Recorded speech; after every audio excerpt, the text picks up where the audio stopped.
নমস্কাৰ বন্ধুসকল যোৱাবাৰ হৈ যোৱা এডিআৰই এক্সামৰ পেপাৰ 1ৰ আমি মেথছৰ পোৰ্শনটো সলভ কৰিবলৈ লৈছো আগৰ ভিডিঅটোত আমি 65 লৈকে সলভ কৰিছো আৰু এইবাৰ হেকাৰণে আমি 66 কোৱেশ্চনৰ পৰা ষ্টাৰ্ট কৰিম গতিকে 66 নম্বৰ কোৱেশ্চনটো কি আহিছিল এটো আমি প্ৰথমতে চাই লম ইয়াতে আহিছে 0.05 মিলিমিটাৰ বেধৰ কাগজৰ শীট এখন একাধিকবাৰ ভাঁজ কৰি 1.28 সেন্টিমিটাৰ আকাৰৰ এটা চিত্ৰক ঠিলা মাৰিবলৈ ব্যৱহাৰ কৰা হ'ল এই ক্ষেত্ৰত কাগজখিলাত দিয়া মুঠ ভাঁজৰ সংখ্যা হৈছে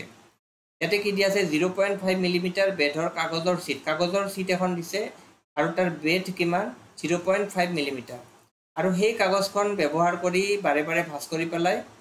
1.28 সেন্টিমিটাৰ 1.28 সেন্টিমিটাৰ আকাৰৰ এটা চিত্ৰ ঠিলা মাৰিবলৈ চিত্ৰটো বন্ধ কৰিব লাগিব এই কাগজখিনি ব্যৱহাৰ কৰি আৰু কাগজখন কি কৰিব লাগিব বাৰে বাৰে ভাঁজ দিব লাগিব কেতিয়ালৈকে ভাঁজ দিব লাগিব যেতিয়ালৈকে 1.28 সেন্টিমিটাৰ এটো কোৱেশ্চনটো অলপ ভুল আছে এটো 1.28 নহব এটো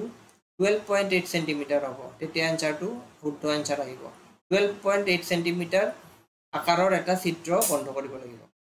এতিয়া ইয়াতে মিলিমিটাৰত আছে আৰু ইয়াতে আছে সেন্টিমিটাৰ আমি কি কৰিব লাগিব দুইটা একে এককত নিব লাগিব গতিকে 12.8 সেন্টিমিটাৰ আছে ইয়াক যদি মিলিমিটাৰত নিউ কি কৰিব লাগিব 12.8 পূৰণ 10 মিলিমিটাৰ গতিকে এই 10 ৰে ইয়াতে পূৰণ কৰিলে কি হ'ব দশমিকটো উঠি যাব 128 মিলিমিটাৰ হৈ যাব এই 128 মিলিমিটাৰ এটা চিত্ৰ আছে আৰু এই চিত্ৰটো বন্ধ কৰিব লাগিব কিহেৰে 0.5 মিলিমিটাৰ বেধৰ কাগজৰ শীট এখন বাৰে বাৰে ভাঁজ কৰি পেলাই এটো কৰিব লাগিব এটো কোৱেশ্চনটো একেবাৰে সহজ ফৰ্মুলা এটা আছে মই এটো কম আপোনালোকক প্ৰথমতে কোৱেশ্চনটো আপোনালোকক ভালকৈ বুজাই দিছো এতিয়া 0.5 মিলিমিটাৰ কাগজখন আমি যদি প্ৰথমবাৰ ভাঁজ কৰো তেতিয়া কিমান হৈ যাব প্ৰথম এবাৰ ভাঁজ কৰাৰ লগে লগে কাগজখন দুখন হৈ যাব কাগজ ভাঁজ কৰাৰ লগে লগে গতিকে 0.5 আৰু 0.5 বেধ দুইবাৰ আহি যাব গতিকে দুইবাৰ আহিলে 0.5 ৰ লগত যদি 0.5 প্লাস হৈ যায় কিমান হ'ব 0.5 প্লাস হলে কি হয় 1 হৈ যায় 10 হৈ যায় গতিকে ইয়াতে 1.0 বা 1.0 মিলিমিটাৰ হৈ যাব বা 1 মিলিমিটাৰ হৈ যাব গতিকে প্ৰথমবাৰ ভাঁজ দিয়াৰ লগে লগে কাগজখন কিমান হৈ গল কাগজৰ বেধ কিমান হৈ গল 1 মিলিমিটাৰ হৈ গল প্ৰথমবাৰ ভাঁজ দিয়াৰ লগে লগে এতিয়া দ্বিতীয়বাৰ ভাঁজ দিয়াৰ লগে লগে কিমান হৈ যাব 1 মিলিমিটাৰ আছিল প্ৰথমবাৰ ভাঁজ দিয়াৰ লগে লগে কাগজখন দুখন হৈ গল দ্বিতীয়বাৰ ভাঁজ দিয়াৰ লগে লগে কাগজখন কেইখন হৈ যাব যেটো দুখন আছে ভাঁজ দিয়াৰ লগে লগে চাৰিখন হৈ যাব আৰু চাৰিবাৰ 0.5 এনেকৈ চাৰিবাৰ আহিব কাগজখন এনেকৈ চাৰিখন হৈ যাব 0.5 গতিকে সেকেন্ড টাইম যেতিয়া ভাঁজ দিয়া হ'ব তেতিয়া কিমান মোটা হৈ যাব কাগজখন বা বেধ কিমান হ'ব 2 মিলিমিটাৰ তাৰ পিছত আমি তৃতীয়বাৰ ভাঁজ দিম তৃতীয়বাৰ ভাঁজ দিয়াৰ লগে লগে কি হ'ব 2 mm আছিল দ্বিতীয়বাৰ ভাঁজ দিয়াৰ পিছত চাৰিখন হৈ গৈছিল সেকেন্ড টাইম ভাঁজ দিওতে কাগজখন চাৰিবাৰ হৈ গল চাৰিখন হৈ গল এতিয়া আকৌ যেতিয়া ভাঁজ দিম তেতিয়া কেইবাৰ হৈ যাব কাগজখন 8খন কাগজ হৈ যাব 8 বাৰ আহি যাব 0.5 গতিকে কিমান হৈ যাব 8 5 গুণ 40 4 mm বেধ হৈ যাব তাৰ পিছত 4 নম্বৰ বাৰ যদি আমি দিও এনেকৈ গৈ থাকো 4 নম্বৰ বাৰ যেতিয়া ভাঁজ দিম ইয়াতে 8ৰ লগত কি 16 বাৰ হৈ যাব 16খন কাগজ আহি যাব ভাঁজ দিয়াৰ লগে লগে আৰু গতিকে তেতিয়া কিমান হ'ব ইয়াতে 8 mm হৈ যাব 16 বাৰ 0.5 গতিকে 16টা 0.5 কিমান হৈ যাব কাগজখন এনেকৈ 16 বাৰ হৈ যাব 0.5 কিমান হৈ যাব 8 mm হৈ যাব তাৰ পিছত 5 নম্বৰ বাৰ দিলে কিমান হৈ যাব 8 হৈছে গতিকে 8ৰ পিছত কিমান হ'ব হল এনেকৈ দুগুণ হৈ গৈ থাকিব 6 নম্বৰ বাৰ দিয়াৰ লগে লগে কিমান হ'ব 16 দুগুণ 32 7 নম্বৰ বাৰ দিয়াৰ লগে লগে কিমান হ'ব 32 দুগুণ 64 আৰু 8 নম্বৰ বাৰ দিয়াৰ লগে লগে কিমান হ'ব 64 * 2 128 গতিকে এটো आंसर হ'ব 8 8 বাৰ ভাঁজ দিয়াৰ লগে লগে এই চিত্ৰটো ফিল আপ হৈ যাব 0.5 mm ৰ কাগজখন 8 বাৰ ভাঁজ দিব লাগিব তেতিয়া এই 128 হৈ যাব কিন্তু ইমান দীঘলকৈ কৰিব নালাগে ইয়াৰ এটা সূত্ৰ আছে আৰু এই সূত্ৰটো হৈছে 2 to the power n ইয়াতে যেহেতু 2 পূৰণ হৈ গৈছে ইয়াতে বাৰে বাৰে দুগুণ হৈ গৈ আছে গতিকে 2 to the power n পূৰণ যেটো বেধ দিয়া থাকে বেধ কিমান দিয়া আছে ইয়াতে 0.5 ইকুৱেল টু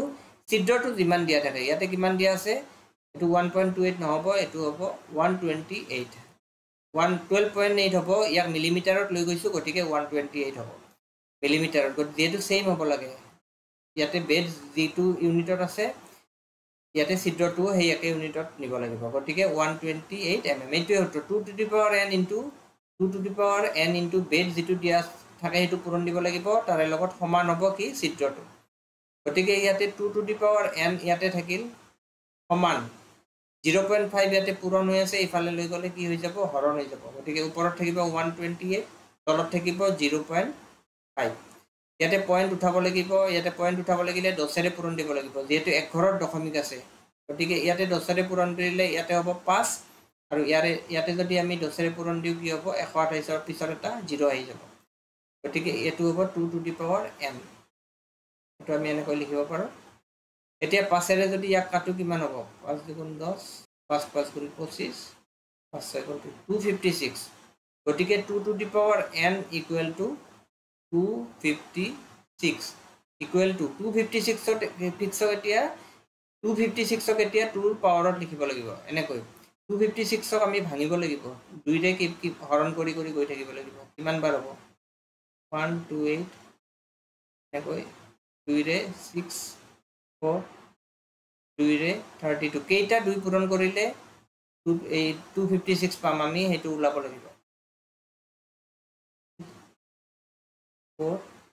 2 গতিকে কেইটা আছে 1 2 3 4 5 6 7 8 মানে 256 মানে হৈছে কিমান লিখিব পাৰি আমি 2 to the power 8 যেহেতু ইয়াতে 8টা 2 আছে যিমানটা 2 থাকে ইয়াতে স্কয়াৰত কি হয় স্কয়াৰ মানে এতিয়া ইয়াতে 2 স্কয়াৰ মানে কি আমি জানো 2 স্কয়াৰ মানে দুটা 2 পূৰণ হয় 2 স্কয়াৰ মানে হৈছে 2 পূৰণ 2 বা 2 পূৰণ 2 সমান 2 স্কয়াৰ তেনেকৈ তিনিটা 2 যদি পূৰণ হয় তেন্তে কি হয় 2 কিউব ইয়াতে 8টা 2 পূৰণ হৈ আছে 8টা 2 পূৰণ হৈ 256 আছে এইকাৰণে ইয়াতে হৈছে 2 to the power 8 ইয়াতে 2 2 কটাকটি যাব কটাকটি গলে n সমান কিমান হ'ব ইয়াতে n সমান 8 আমি কেনেকৈ কৰিলো এটো সূত্ৰটো হৈছে 2 to the power n into যেটো বেড দিয়া থাকে ইয়াতে কাগজৰ বেড দিয়া আছে কিবা বেলেগো দিয়া থাকিব পাৰে গতিকে হেতু লিখিব লাগিব ইকুৱেল টু ছিদ্ৰটো যিমান দিয়া থাকে আৰু দুইটা একে এককত নিব লাগিব ইয়াতে মিলিমিটাৰ আছে এইকাৰণে ইয়াতে মিলিমিটাৰত আমি লৈ গৈছো এতিয়া পিছত কি কৰিছো 2 to the power n 0.5 ক আমি ওফালে লৈ আহিছো ইয়াতে পূৰণ হৈ আছে ইয়াতে হৰণ হ'ব তলত আহিব তাৰ পিছত দশমিক উঠাই দিছো দশমিক উঠাই দিলে 10 ৰে পূৰণ হয় গতিকে তলত 5 আহি যাব আৰু ওপৰত 1200 আছে কটাকটি কৰি কি পাইছো 256 গতিকে 2 to the power n ৰ ভ্যালু হৈছে 256 আৰু 256 ক আমি 2 ৰ পাৱাৰত নিছো কিয় নিছো কাৰণ এই 2 কটাকটি কৰিলেহে n ৰ মান ওলাব সেই কাৰণে 2 to the power 8 হয় 256 আমি ভাঙি 8টা 2 পূৰণ কৰিলে 256 পোৱা যায় গতিকে 2 আৰু 2 কাটি দিলো n ৰ ভ্যালু কিমান হল 8 হল গতিকে ইয়াৰ আনসাৰ হ'ব 8 পিছৰ প্ৰশ্নটো হৈছে এটা আয়তক্ষেত্ৰৰ দিক 15 সেন্টিমিটাৰ আৰু কালি 150 সেন্টিমিটাৰ স্কয়াৰ যদি কেৱল দীঘৰ বৃদ্ধিৰে আয়তৰ কালি সমস্ত 3 ভাগৰ 1 গুণলৈ বৃদ্ধি কৰা হয় তেন্তে আয়তৰ পৰিসীমা হ'ব এই কোৱেশ্চনটো কৰাৰ কাৰণে আমি প্ৰথমতে দুটা সূত্ৰ মনত ৰাখিব লাগিব এটা হৈছে আয়তৰ কালি সমান কি আমি জানিব লাগিব length into breadth বা দৈৰ্ঘ্য into প্ৰস্থ আৰু উলাব লাগে পৰিসীমাৰ সূত্ৰটো আমি মনত ৰাখিব লাগিব আয়তৰ পৰিসীমা সমান কি আয়তৰ পৰিসীমা সমান এটো মনত ৰাখিব 2 পূৰণ কি হয় length plus breadth বা 2 পূৰণ দৈৰ্ঘ্য plus প্ৰস্থ ইয়াতে দিয়া আছে আয়তক্ষেত্ৰৰ দিক 15 সেন্টিমিটাৰ ইয়াতে length দিয়া আছে 15 সেন্টিমিটাৰ আৰু breadth দিয়া নাই কালি দিয়া আছে 150 সেন্টিমিটাৰ স্কয়াৰ কালিক আমি এৰিয়া a বুলি লিখিব পাৰো ইয়াতে দিয়া আছে 150 সেন্টিমিটাৰ স্কয়াৰ কালিৰ একক সেন্টিমিটাৰ স্কয়াৰত আহে এই কাৰণে সেন্টিমিটাৰ স্কয়াৰ দিছে ইয়াতে প্ৰস্থ কি আমি উলাব লাগে প্ৰথমতে প্ৰস্থ কি উলাব লাগে এতিয়া কালি সমান দৈৰ্ঘ্য পূৰণ প্ৰস্থ গতিকে ইয়াতে দৈৰ্ঘ্য দিয়া আছে আৰু কালি দিয়া আছে প্ৰস্থটো উলাব লাগে গতিকে আমি মুখে মুখে ক'ব পাৰো ইয়াতে যেহেতু কালি 150 আৰু দিক দিয়া আছে 15 সেন্টিমিটাৰ গতিকে প্ৰস্থ কিমান হ'ব অৰ্থাৎ 15 ৰ লগত কি পূৰণ কৰিলে 150 হ'ব কাৰণ দিক পূৰণ প্ৰস্থ সমান কালি গতিকে 15 ৰ লগত কি পূৰণ কৰিলে 150 হ'ব আমি মুখে মুখে ক'ব পাৰো গতিকে আমি b বা প্ৰস্থ কিমান পাই যাম 10 সেন্টিমিটাৰ 15 ৰ লগত 10 পূৰণ কৰিলে 150 আহি যায় মই কোৱেশ্চন বিলাক মুখে মুখে কৰিবৰ কাৰণে চেষ্টা কৰিম সেই কাৰণে এটো শৰ্ট ফৰ্মত কৰি দিছো দিক আৰু প্ৰস্থ পূৰণ কৰিলে কালি উলাই দিক দিয়া আছে প্ৰস্থ দিয়া নাই কালি দিয়া আছে গতিকে 15 দীঘৰ লগত 10 প্ৰস্থ পূৰণ কৰিলে কালি 150 পোৱা যায় গতিকে আমি প্ৰস্থ কিমান পালো 10 সেন্টিমিটাৰ পিছত দিছে যদি কেৱল দীঘৰ বৃদ্ধিৰে আয়তৰ কালি এক সমস্ত 3/1 গুণলৈ বৃদ্ধি কৰা হয় কেৱল দিগ বৃদ্ধি কৰি পেলাই আমি যদি এটা আয়ত এনেকৈ ড্ৰ কৰো এটো এটা আয়ত বুলি ধৰি লৈছো অলপমান বেকা হৈছে এই আয়তটোৰ এটো প্ৰস্থ আৰু এটো দৈৰ্ঘ্য এতিয়া এই আয়তটোৰ যেটো কালি থাকে এটো এৰিয়াটো বৃদ্ধি কৰিব লাগে এনেকৈ কেৱল দিগ বৃদ্ধি কৰি অৰ্থাৎ এনেকৈ দিগটো কেৱল বৃদ্ধি হ'ব প্ৰস্থটো সেম থাকিব দিগটো বৃদ্ধি হ'ব প্ৰস্থটো আমাৰ সেম থাকিব কিমান বৃদ্ধি হ'ব এক সমস্ত 3/1 গুণলৈ বৃদ্ধি হ'ব এতিয়া যদি কিমান কালি দিয়া আছে 150 এতিয়া 150 কালি এটো পুৰণি কালি ইয়াৰে কিমান বৃদ্ধি কৰিব লাগে এক সমস্ত 3/1 এক সমস্ত 3/1 এটো মিশ্ৰ ভগ্নাংশ ইয়াক যদি আমি অপ্ৰকৃত কৰো কিমান হ'ব 3 আৰু 1 পূৰণ হ'ব 3 গুণ 3 আৰু 1 যোগ হ'ব 4 গতিকে 3/4 ইমান গুণ বৃদ্ধি কৰিব লাগিব গতিকে কিমান হ'ব নতুন কালি এটো যদি আমি ইমান গুণ বৃদ্ধি কৰা মানে পূৰণ গুণ মানে পূৰণ গতিকে এটো যদি কটাকটি কৰো কিমান হ'ব 50 3 50 পূৰণ কৰিলে 150 আৰু 50 আৰু 4 পূৰণ কৰিলে কিমান হ'ব 200 গতিকে নতুন কালি কিমান হ'ব 200 সেন্টিমিটাৰ স্কয়াৰ আৰু এই কালিটো আমি কেনেকৈ উলাব লাগিব কেৱল দিগ বৃদ্ধি কৰি প্ৰস্থটো বৃদ্ধি নহয় অৰ্থাৎ দিগ বৰ্তমান দিয়া আছে 15 এটো বাঢ়িব আমি x বাঢ়িব বুলি ধৰি লৈছো আৰু তাৰে লগত কি হ'ব প্ৰস্থ সেম থাকিব অৰ্থাৎ 10 থাকিব প্ৰস্থ আৰু নতুন কালি কিমান হ'ব 200 দিগ পূৰণ প্ৰস্থ সমান কালি গতিকে ইয়াতে নতুন দিগ আমি দিছো নতুন কালি দিছো আৰু প্ৰস্থ সেম ৰাখিছো এতিয়া x ৰ ভ্যালুটো উলাব লাগিব x টো মানে কিমান দিগ বৃদ্ধি কৰা হৈছে হেতু আমি মুখে মুখে কৰিব পাৰো 10 টো কনস্ট্যান্ট আছে 10 ৰ লগত কি পূৰণ কৰিলে 200 হ'ব 10 ৰ লগত কি পূৰণ কৰিলে 200 হ'ব 10 ৰ লগত 20 পূৰণ কৰিলে 200 হয় আৰু গতিকে ইয়াতে 15 আছে গতিকে এই x ৰ ভ্যালুটো কিমান হ'ব আমি যদি মুখে মুখে কৰো কিমান হ'ব 5 হ'ব লাগিব কাৰণ 15 ৰ লগত 5 যোগ কৰিলে 20 হ'ব আৰু 20 আৰু 10 পূৰণ কৰিলে 200 হ'ব গতিকে x ৰ ভ্যালু হ'ব 5 আৰু নতুন দৈৰ্ঘ্য কিমান হ'ব নতুন যেটো দিক হ'ব 15 ৰ লগত 5 যোগ হৈ 20 হ'ব গতিকে নতুন যেটো লেংথ হ'ব হেতু হ'ব 20 আৰু ব্ৰেডটো সেম থাকিব আগৰটোৱে 10 গতিকে ইয়াতে উলাব কি লাগে পৰিসীমা উলাব দিছে তেন্তে নতুন যেটো তেন্তে আয়তৰ পৰিসীমাৰ উত্তৰ কি আছিল 2 পূৰণ দিগ যোগ প্ৰস্থ 2 পূৰণ দিগ যোগ প্ৰস্থ দিগ আৰু প্ৰস্থক যোগ কৰি পেলাই এই দুটা আমি যোগ কৰি 2 ৰে পূৰণ দিম গতিকে দিগ আছে 20 প্ৰস্থ আছে 10 যোগ কৰিলে 30 আৰু 30 ৰ লগত যদি 2 পূৰণ কৰো তেন্তে কিমান আহিব 60 সেন্টিমিটাৰ এটো হ'ব এনসাৰ এতিয়া পৰিসীমা ইয়াতে এটো সূত্ৰটো কেনেকৈ হৈছে ইয়াতে আয়তত দিগ ইখিনি আৰু ইখিনি দুবাৰ আহিছে আৰু প্ৰস্থ দুবাৰ আহিছে এই কাৰণে 2 পূৰণ দিগ যোগ প্ৰস্থ পৰিসীমা মানে হৈছে এই বাউন্ডাৰীটো এই গোটেই বাউন্ডাৰীটো কিমান দীঘল হ'ব হেতুৱে হৈছে পৰিসীমা গোটেই বাউন্ডাৰীটো পৰিসীমা গতিকে গোটেই বাউন্ডাৰীটো দিগ দুবাৰ থাকে প্ৰস্থ দুবাৰ থাকে সেই কাৰণে পৰিসীমা সূত্ৰটো কি হয় 2 পূৰণ দিগ যোগ প্ৰস্থ হয় গতিকে দিগ 20 প্ৰস্থ 10 এই দুটা যোগ কৰিলে 30 আৰু 30 ৰ লগত 2 পূৰণ কৰি দিলে 60 গতিকে নতুন পৰিসীমা কিমান হ'ব 60 সেন্টিমিটাৰ এটো হ'ব ইয়াৰে আনসাৰ পিছৰ প্ৰশ্নটো চাই লও আমি পিছৰ প্ৰশ্নটো কি দিয়া আছে নিম্নলিখিত সমূহৰ কোনটো হৈছে বহুপদ ৰাখি x² - x - 2 ৰ এটা উৎপাদক x² - x - 2 ৰ এটা উৎপাদক কোনটো হ'ব ইয়াতে উলাব লাগে একেবাৰে শৰ্টত মই কৈ দিম প্ৰথমতে এই কোৱেশ্চন বিলাক কেনেকৈ কৰিব লাগে মই আপোনালোকক বুজাই দিছো পিছত শৰ্ট ফৰ্মটো মই কৈ দিম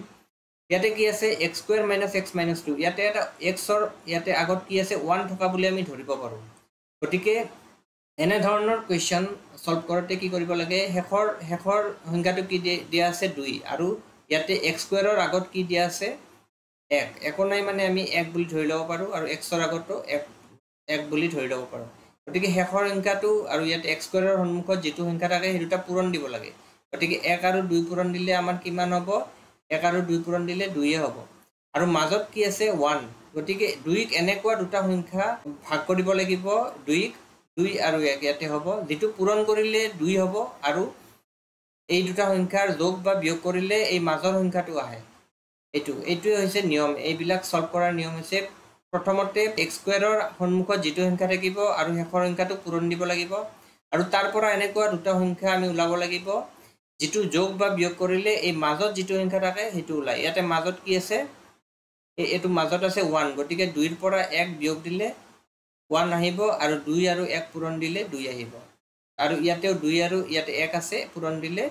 2 আহে গতিকে ইয়াতে এনেকৈ লিখিব লাগিব আমি x স্কয়াৰ এই x ক আমি এনেকৈ লিখিম ইয়াতে 2 ৰ লগত 1 বিয়োগ দিলে কি হয় 2 1 আহে 2 - 1 x আৰু ইয়াতে হ'ব -2 2 ৰ পৰা 1 গলে 1 ইয়াতে মাইনাস আছে এই কাৰণে মাইনাস দিছো ইয়াতে মাইনাস আছে এই কাৰণে মাইনাস দিছো এটো আমি সলভ কৰিম এতিয়া x স্কয়াৰ মাইনাস ইয়াতে -2 * x কি হ'ব -2x ইয়াতে মাইনাস ইনটু মাইনাস এটা প্লাস হ'ব 1 * x 1x বা x লিখিব পাৰো -2 ইয়াৰ পিছত আমি কি কৰিম এই দুটা সংখ্যা এই দুটাৰ পৰা কমন লম x স্কয়াৰ আছে ইয়াতে 2x আছে দুইটাতে এটা এটা x আছে ইয়াতে দুটা x আছে ইয়াতে এটা x আছে কমন আহিব x ইয়াতে থাকিব এটা x কমন গলে এটা x থাকিব মাইনাস ইয়াৰে x ইয়াতে কমন গল গতিকে কি থাকিব 2 থাকিব প্লাস গতিকে x - 2 ইয়াতে একো কমন নাহে কিন্তু আমি 1 কমন লম দুইটাতে 1 থাকে গতিকে x - 2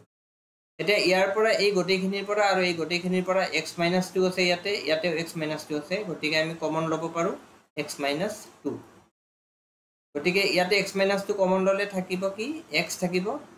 আৰু ইয়াৰ পৰা x - 2 ইয়াতে গুছি গল গতিকে কি থাকিব +1 থাকিব গতিকে এই দুটা হৈছে এই ইয়াৰে উৎপাদক x স্কয়াৰ - x - 2 ৰ উৎপাদক এই দুটা গতিকে ইয়াৰে आंसर হ'ব অপচন সি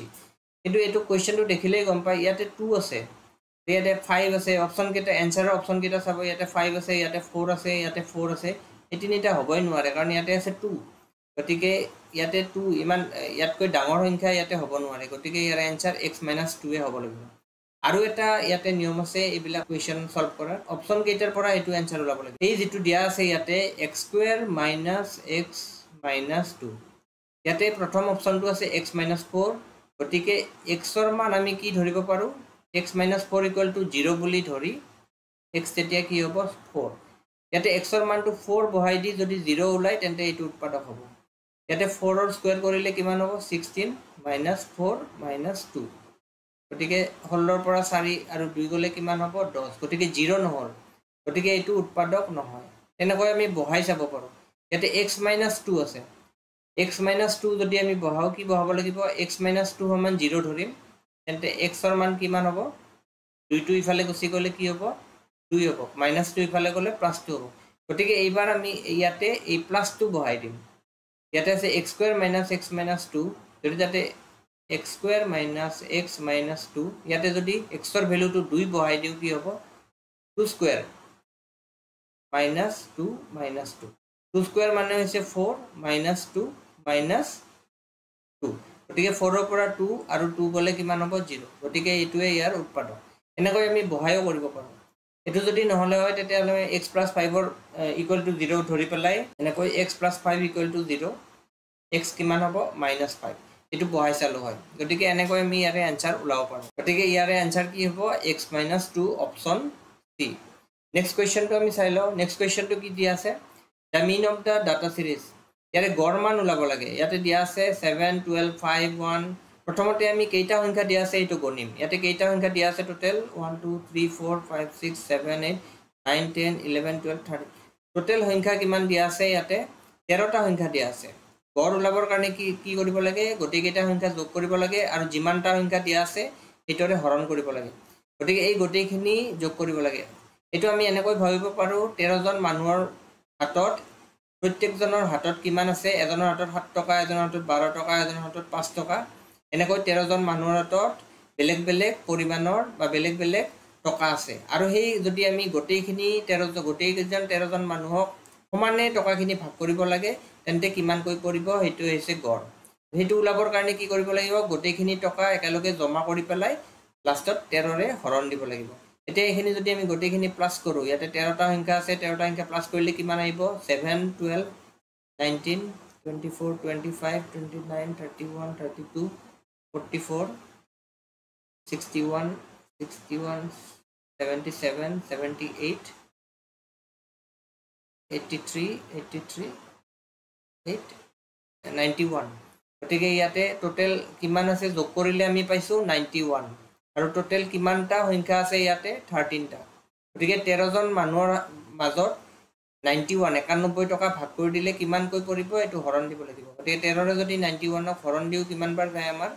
13 7 গুণ 91 গতিকে ইয়াৰে এনসাৰ হ'ব অপচন এ যিকোনো সংখ্যা এনেকুৱা সংখ্যা যদি দিয়া থাকে গড় ওলাবতে সংখ্যা কেইটা গতি কেইটা প্লাস কৰিব লাগিব বা যোগ কৰিব লাগিব আৰু কিমানটা সংখ্যা থাকে সেই সংখ্যাটোৰে এটো হৰণ দিব লাগিব এটোই ইয়াৰ নিয়ম আমি পিছৰ প্ৰশ্নটো চাই লও পিছৰ প্ৰশ্নটো কি দিয়া আছে 0.003 divided by question mark equal to 0.3 সমীকৰণটোৰ প্ৰশ্নবোধক চিহ্ন প্ৰতিস্থাপিত কৰা সংখ্যাটো হৈছে ইয়াতে কি হ'ব এটো ওলাব লাগে question mark ইয়াতে দিয়া আছে 0.003 divided by আমি x বুলি ধৰি লৈছো equal to 0.3 ইয়াতে x ৰ ভ্যালুটো ওলালেই হৈ যাব আমাৰ গতিকে এইখিনি ইয়াতে হৰণ আছে আমি ইয়াক কেনেকৈ লিখিব পাৰো 0.003 x আৰু ইয়াতে 0.3 আছে তলত একো নাই আমি কি লিখিব পাৰো 1 x ক ইফালে লৈ গলে x ওপৰত যাব আৰু 0.3 যদি ইফালে বাওফালে লৈ আহো কি হ'ব এটো তলত আহিব 0.003 এই 0.3 টো ওপৰত আছে সমান চিহ্নৰ ইফালে আনিলে কি হ'ব তলত আহি যাব আৰু ইয়াতে x ওপৰত যাব 1 তলত থাকিব 1 টো আমি নিলিখলেও হয় গতিকে x ইকুৱেল টু এখিনিৰ ভ্যালু ইয়াতে এখিনি আমি কি কৰিম এতিয়া সলভ কৰিম এনেকৈ সলভ কৰিম এখিনি ইয়াতে এক ঘৰ দশমিক আছে ইয়াতে তিনি ঘৰত আছে গতিকে এক ঘৰটো উঠাই দিলে আমি কি পাম 3 আৰু ইয়াতেও তিনি ঘৰত আছে এক ঘৰৰ উঠি যাব গতিকে কত আহিব দশমিকটো 0.03 দুই ঘৰত আব তিনি ঘৰত দশমিক আছে এক ঘৰ উঠাই দিলে দুই ঘৰত আহিব আৰু এক ঘৰ কিয় উঠালো কাৰণ তলটো এক ঘৰত আছে আমি উঠাই দিব পাৰো আৰু এটো কেনেকৈ উঠালো দুইফালে ওপৰে তলে আমি 10 ৰে পূৰণ কৰি দিছো এটো আমি 10 ৰে পূৰণ কৰি দিলে ওপৰটো উঠি যাব এক ঘৰত আৰু তলটো দশমিকটো উঠি যাব গতিকে তলত আছে 3 আৰু ওপৰত আছে 0.03 এই 3 ৰে যদি 3 কাটো আমি কেইবাৰ যাব একবাৰ যাব আৰু দশমিক কেই ঘৰত আছে দুই ঘৰত আছে গতিকে আমি ইয়াতে এনেকৈ দুই ঘৰত দিব পাৰো ইকুৱেল টু x গতিকে x ৰ ভ্যালু কিমান হল 0.01 আমি কেনেকৈ কৰিলো এই কোৱেশ্চনটো ইয়াতে দিয়া আছে এটো আমি কোৱেশ্চন মাৰ্কৰ ঠাইত কি ধৰিছো x বুলি ধৰিছো আৰু x ৰ ভ্যালু উলাম ইয়াতে হৰণ আছে গতিকে হৰণ মানে কি x টো তলত আছে এটো ওপৰত আছে ইয়াতে 0.3 তলত একো নাই মানে কি লিখিব পাৰো 1 গতিকে আমি x টো ইপিনে লৈ আহিছো সমান চিহ্নৰ আৰু 0.3 ইফালে বাওফালে লৈ আহিছো গতিকে বাওফালে ইয়াতে তলত আহিছে আৰু x টো ইয়াতে ওপৰত গৈছে গতিকে এই যেটো 1 এটো লিখা নিলিখা একে কথা গতিকে এখিনি সলভ কৰিছো এখিনি সলভ কৰি কেনেকৈ কৰিছো 0.003 আছে আৰু তলত আছে 0.3 ইয়াতে তিনি ঘৰত দশমিক আছে ইয়াতে এক ঘৰত আছে গতিকে দুই ফালৰ পৰা আমি